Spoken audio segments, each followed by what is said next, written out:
देखिए, ये बड़ी हैरानी की बात है कि केंद्र सरकार इस चीज़ पे अड़ी हुई है कि जो राशन माफिया है और जो राशन की दुकानें हैं, ये वाला सिस्टम ज़बरदस्ती दिल्ली में चलाया जाए। हम सब ये बात जानते हैं कि राशन की दुकानें महीने में 1 दिन या 2 दिन मुश्किल से खुलती हैं। सैकड़ों लोगों की भीड़ लगती है, किसी को मिलता है, किसी को नहीं मिलता है, किसी को कम मिलता है, सारी कमियां हैं और राशन माफिया इसके ऊपर पनप रहा है। आज जब अमीर वर्ग फ़ोन पर अपना पिज़्ज़ा मंगा सकता है, अपना बर्गर मंगा सकता है और मात्र 40 मिनट में उसका खाना उसके घर पे डिलीवर होता है, बड़े बड़ी कंपनियों से राशन उसका घर पे डिलीवर होता है, तो हमारे गरीब भाइयों बहनों को क्यों इस चीज़ के लिए मजबूर किया जा रहा है कि वो जानवरों की तरह राशन की दुकानों के बाहर इकट्ठे हो और वहाँ पे कोरोना के फैलने का खतरा कितना बढ़ सकता है। आप सोचिए कि सैकड़ों लोग राशन की दुकानों पे या जहाँ पे भी हम राशन बांट रहे हैं वहाँ पे इकट्ठे होते हैं और वहाँ पे संक्रमण कितना फैल सकता है, वो हॉटस्पॉट बन सकते हैं।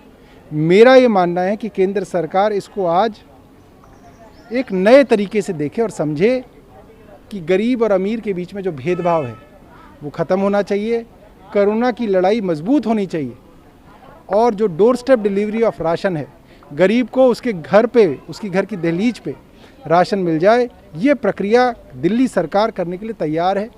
केंद्र से कोई पैसा नहीं मांग रही, कोई इंफ्रास्ट्रक्चर नहीं मांग रही, अपने पैसे से हम इसको करने के लिए तैयार हैं। जो राशन हर राज्य को मिलता है उसी राशन के अंदर हम इसको करने के लिए तैयार हैं। केंद्र इसकी बात को दोबारा से सोचे।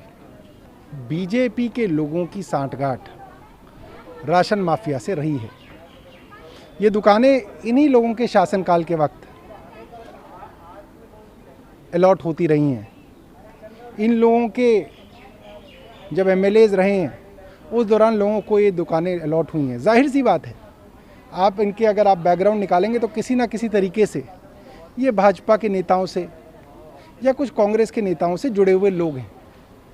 अगर डोर स्टेप डिलीवरी राशन की शुरू होती है तो राशन माफिया सड़क पर आ जाएगा, इनकी जो दलाली है वो ख़त्म हो जाएगी। तो कुछ नेताओं के पेट में दर्द होना स्वाभाविक है, मगर अगर आप बीजेपी के कार्यकर्ता से जाके पूछेंगे, बीजेपी के वर्कर से जाके पूछेंगे कि तेरे को राशन की दुकान पे धक्के खाने पसंद हैं या तेरे को घर में राशन मिल जाए पसंद है, मैं आपको दावा करके कह रहा हूँ कि बीजेपी का कार्यकर्ता भी कहेगा मुझे घर पे इज्जत से अगर राशन मिल जाए तो मेरे को ज़्यादा कबूल है। मगर ये भाजपा के कुछ नेता, सब नहीं, कुछ नेता जो है, जो लालच के कारण, माफिया से साठगांठ के कारण जो है, इसका विरोध कर रहे हैं।